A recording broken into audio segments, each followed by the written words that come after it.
This is the Chapter 3 Stigma Podcast.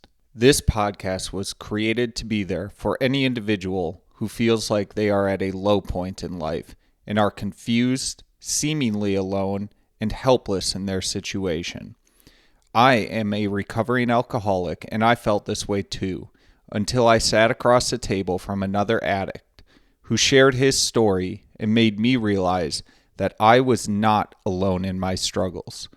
My life was saved by this realization, and I hope to help anyone struggling by sharing my story to show you that you are not alone and that life can contain unbelievable riches and meaning. Welcome. I am glad you are here.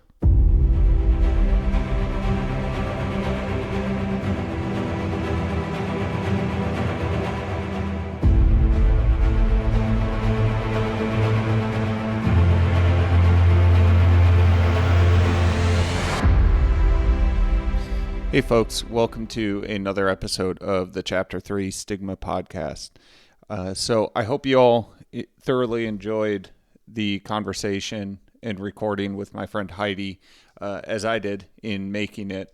It is always really good to touch base with another recovering alcoholic, especially one that I have so much history with and have gone through so much with as we, even though we lived apart, as we shared our journey together over these last nearly 18 months at this point. So bringing or continuing some momentum and focus in the area of just like the rehab experience, I was thinking about where to go next with this podcast. And again, one of the visions or pieces of the vision that I have with the work of Chapter 3 Stigma, both the podcast and the newsletter, is to allow for a suffering alcoholic or addict, or even anyone struggling with things such as anxiety or depression, an easier on-ramp to the space of recovery than I put myself and my family through. And so I feel like a logical next step is to dive into some of the contents and exercises that I have gone through that I found most meaningful and impactful to give anyone out there that might be struggling a blueprint for some of the exercises and activities that I have done in my time that have significantly altered my course or impacted my perception, my thought patterns, and just how I view myself and the world. Today, I've decided to start off with probably one of the heaviest and most difficult and most meaningful exercises that I can honestly say I've ever done in my life.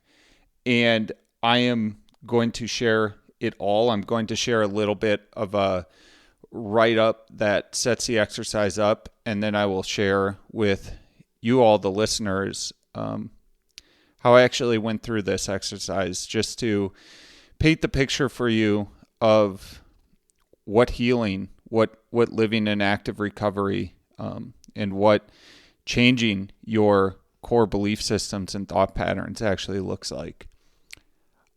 I do find myself a touch hesitant about the next 20 or so minutes, however long this takes to play out. I honestly don't know how I'm going to progress through this. I aim to make these podcasts as raw and honest and open as possible, meaning I make 0 to minimal edits or cuts after the fact. And again, I'll be honest, this is a heavy exercise for me. It impacted me in profound ways that I could never have imagined. So I think I'm saying all this to just prepare you for if I break down, but I'm also finding that I think I'm seeking some forgiveness ahead of the fact. And as I'm kind of talking through it, I don't think I need that. So we'll get right into it. So I'm going to share about this one-page write-up that's a lead into the to the exercise, and then we'll get to my responses, which are actually fairly short and to the point, but incredibly impactful and powerful. So again, this is the obituary exercise, and I strongly recommend anyone listening take 20 minutes yourself and do this exercise. Again, I think this is easily the most profound and impactful exercise that I have done in my time in active recovery. And I did it early in my rehab experience, and I think it really set the tone for how much I was willing to work to change my life. So to the setup and the write-up. Ironically, one of the best tools for living a good life can be the announcement of its termination, the obituary, especially if you write your own obituary yourself. Here's why. Life is propulsive. It sweeps us along in its current, and all too often, we're just reacting to things after the fact or scurrying along, trying to keep up. And because our own personal death is so incomprehensible, it is therefore impossible and can't ever happen. It's part of that mysterious asymptotic future that forever recedes from view. But the future does arrive, sometimes very abruptly. We do die, and writing our obituary now can help us prepare for it. Several years ago, Bonnie Ware, a hospice nurse in Australia, began asking her end-of-life patients if they had any regrets about the way they had lived their lives. Were there any things they wished they had done but hadn't? It turned out they almost all did. And the same regrets kept turning up again and again in all her patients. So she wrote a book about it, titled The Top 5 Regrets of the Dying. Here is a list of the top 5 things her patients regretted. I wish I'd had the courage to live a life where I was true to myself and not just lived up to other people's expectations. I wish I hadn't worked so hard. I wish I'd had the courage to express my feelings. I wish I'd stay in better touch with my friends. I wish I'd let myself be happier. These regrets are very interesting because a similar theme runs through them all. That theme is that these regrets weren't so much things people actively decided to do, but were things they allowed themselves to drift into. These people weren't living intentionally. This is one of the great advantages of writing your own obituary now. It gives us an opportunity to live our lives more intentionally. We have time to redirect our course and veer away from the shoals of future regret. Think of your obituary as an aspirational guide for the rest of your life. Here are some things to ask yourself or to consider as you write it. Know who you are. It might seem obvious that each of us would know who we are, but it isn't. We're all surrounded by people who have a stake in having us fulfill their life plans, but not our own. The classic case is the father who wanted to be a doctor, but for some reason never could. So he is now determined that his son will go to medical school and become a doctor, even though the son has his heart set on becoming an artist. So find out who you really are. Finding out who you really are can be a great homecoming.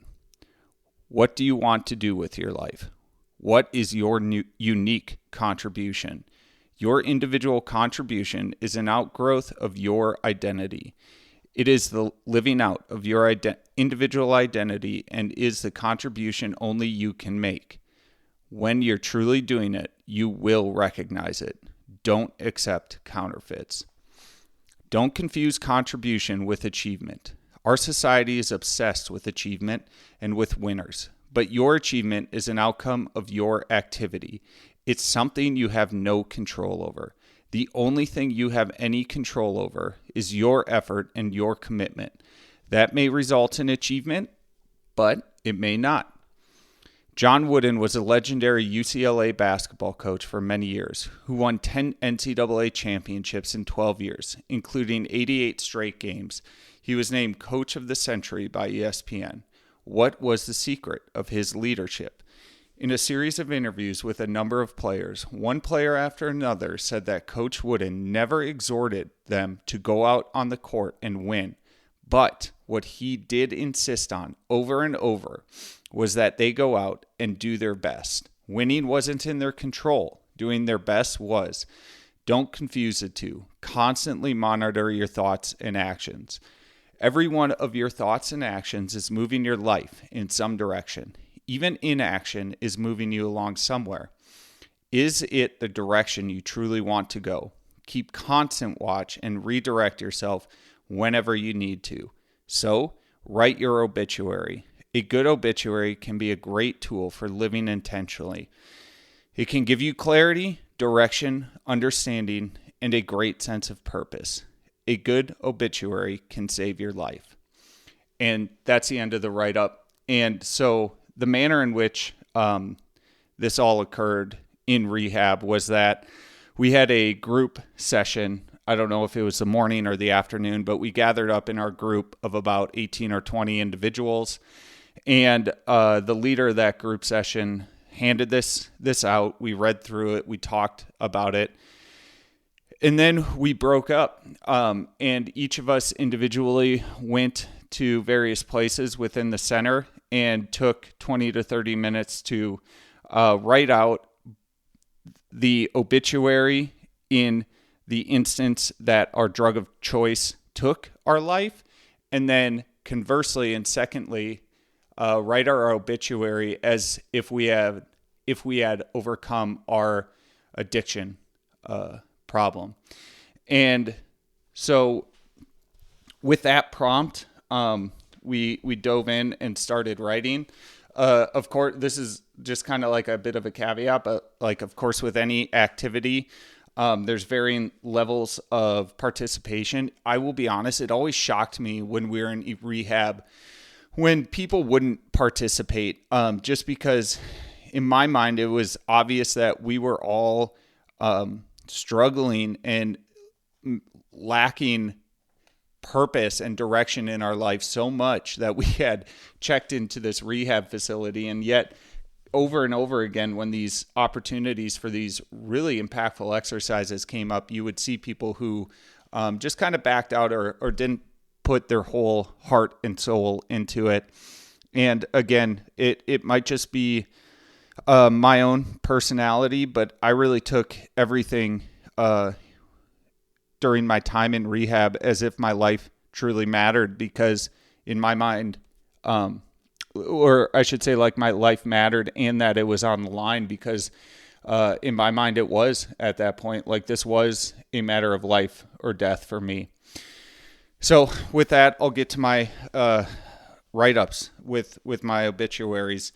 2 notes to make before I jump in, just because it will help with the context of it. I wrote this as if I had passed away on that particular day from alcoholism, and so you'll have the date noted, the date that I was obviously in rehab at that time. And a final note on that date, because it'll come up in the write-up, I actually did not know that Alyssa was pregnant with Lucy at this time. When I was writing my addiction inspired obituary, I was trying to imagine the absolute worst case scenario. And so Alyssa and I had been attempting for a second pregnancy. And so I just kind of played that forward with regards to like, what if she was pregnant? So you'll see that come out. The second thing is like a very brief and quick comment, but it does deserve a little bit of background. Like I'm going to mention Grant and Ellie. And what I'm talking about there is at the age that Grant was when I was in rehab, he was getting just obsessive and just loved animal noises. Any animal noise, the kid would go crazy over. I had a particularly good elephant trumpet, and so Grant would just run up to me randomly and joyously and go, "Dada, do the Ellie," because he would be so excited he couldn't even say elephant. He just said, "Ellie, Ellie, Ellie." And then I would go ahead and, make the trumpeting noise and swing my arm in the air to simulate a trunk. And then he would do it back to me. And that was just one of the things that he and I had that was kind of special and kind of for us. So again, just that background for context as I get into it. So here we go. We'll see how I hold up in it. So Kyle's addiction obituary.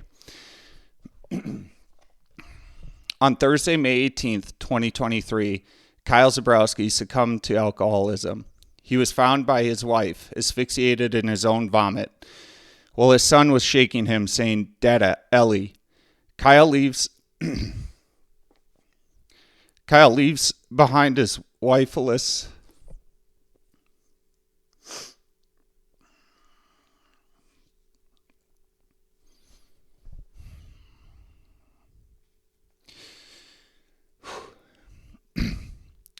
Kyle leaves behind his wife, Alyssa, his 1.5-year-old son, Grant, an unborn child, his loving parents, Bart and Kay, 2 loving sisters, and his best friend and brother-in-law, Todd, among numerous loving extended family members. Kyle had an amazing passion for the outdoors and exploration.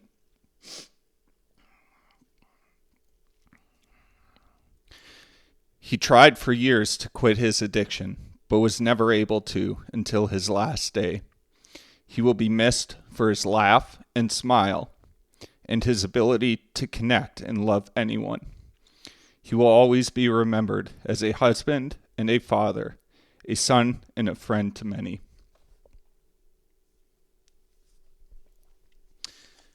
So, coming up on a year and a half after writing that, and that's still hard for me to get through. An interesting note on the actual physical paper is right about where I broke down reading it. You can see that my handwriting becomes sloppy, and I distinctly remember being so scared and so overwhelmed and so connected with the reality and just how close this came to fruition that I just started shaking as I was writing, and there are tear stains on the actual paper as I remember exactly where I was sitting in the cafeteria alone that day writing this out, and this was the moment when I got done writing this single page where I realized that I was willing to do anything, to sacrifice anything in my life to maintain myself on the road of active recovery. I was willing to go to any lengths after I wrote that page. And so now I'm going to flip over to the second page that I wrote out. And this is the obituary had I lived to be 100 years old. Today marks a joyous celebration of life of Kyle Zabrowski. Kyle lived life to the fullest and died peacefully in his bed next to his wife of 72 years, Alyssa. Kyle leaves behind his loving wife, 3 children, and numerous grandchildren. In addition to those celebrating Kyle's life are those that he has served in the community throughout his years. Kyle has made a significant impact on the Boise community and beyond, including his little brother, Isaiah, whom Kyle has known since 2013, or whom has known Kyle since 2013. Kyle's kids and grandkids will miss him sharing his passion with them for the outdoors and will forever think of him when they look at the mountains or go on a camp trip. Kyle spent the last 67 years of his life Kyle spent the last 67 years of his life sober and views that as the second greatest accomplishment to raising his amazing family.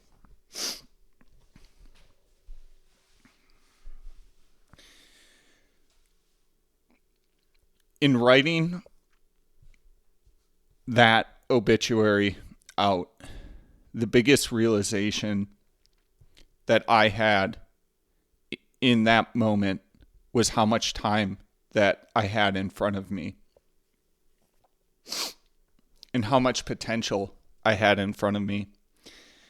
Up to that point, I viewed my life and I viewed the 12 years leading up to my time in rehab as an utter failure, as a complete waste of time and energy and love. And it was difficult to know that I had what seemed like thrown away 12 years of my life at that point. But to write and project this story out just really showed me that if I committed to this and if I just took things one day at a time and if I just let things go and work as hard as I can on the inputs and let the outputs handle themselves and let God understand that God controlled the outputs, that I had an unbelievable life in front of me yet.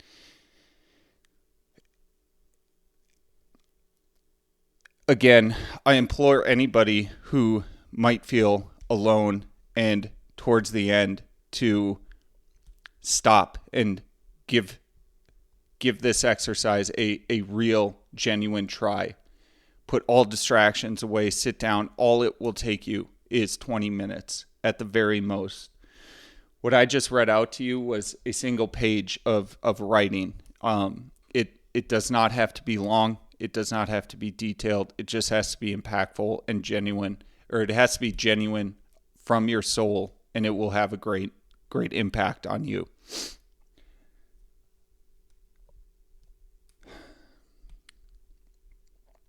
So, as I said at the start, this is without a doubt the most profound activity that I did, and it came early in my time in rehab, only a few days in, and this just set the tone for me. I do think about this a lot. Again, I will work tirelessly to avoid that first future. I will give almost anything up to maintain my life on the path of recovery. And so I think I'm going to I'm gonna leave all the pauses and all the hard parts in here in this episode. I think it shows that in a large way, like, I'm still working through things. I'm still processing things to this very day. The way I describe it to folks is, I essentially had 12 years of emotional neglect where I just built up this backlog, and it's still, coming up on 18 months later, it still overwhelms me at times. And so these points and these exercises are incredibly meaningful, but entirely difficult to connect back to, just because I know the state of mind that I was in. I know how desperate I was, and it scares me how close I came to all of this. So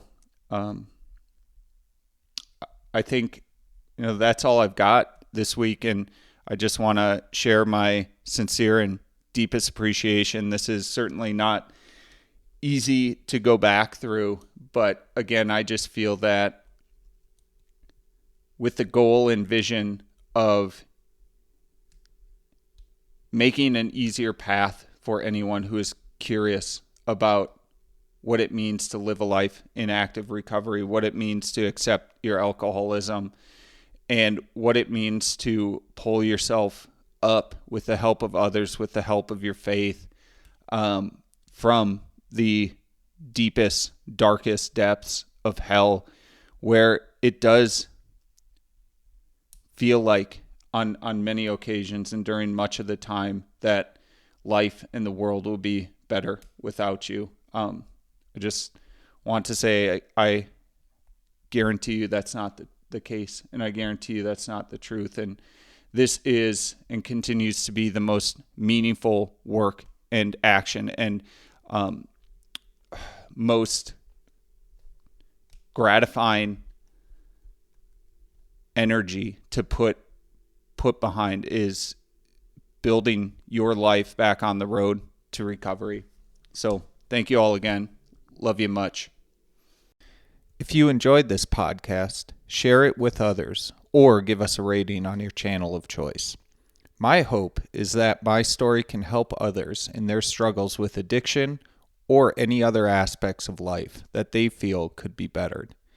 You can follow us on social media at Chapter 3 Stigma on Instagram and YouTube.